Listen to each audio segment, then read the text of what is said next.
À quelques minutes du départ, une marée rose envahit cette base de loisirs. L'échauffement est collectif. Ils sont venus des 4 coins de la région pour participer à cette course. Près de 2400 inscrits. Et parmi eux, Manuela, victime du cancer du sein à 39 ans, c'est sa première participation. Alors ça me tient à cœur parce que j'ai moi-même vécu 2 cancers et ça me tient à cœur parce que c'est très important de faire de la prévention, c'est très important que tout le monde se mobilise pour ça, que le cancer ne soit plus un sujet tabou. Au programme, 3 courses, 10 km, 5 km et même de la marche. L'essentiel, c'est de participer. Certains sont venus en groupe. Comme 54 de ses collègues, Emmanuelle travaille à la clinique Rive-Gauche de Toulouse. Des femmes atteintes du cancer du sein, elle en côtoie tous les jours.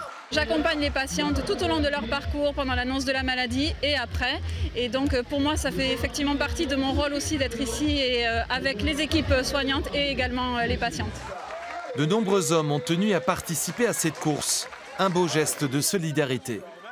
Les concernant aussi parce que quand il y a un problème dans le couple, et effectivement la maladie peut devenir tabou, on peut effectivement s'éloigner l'un de l'autre parce que la maladie ne fait que, et je pense que non, et au contraire il faut se resserrer. Le cancer du sein est le cancer le plus répandu chez les femmes. Chaque année, près de 1000 d'entre elles meurent de cette maladie en Occitanie. Autant dire que le dépistage est essentiel. Quand on va se faire dépister, on a toujours peur d'être dépisté, d'avoir un cancer. Pourtant, c'est une peur qu'il faut vraiment mettre de côté parce que plus on va le dépister tôt, moins les traitements seront lourds et plus on a vraiment de chances de guérir.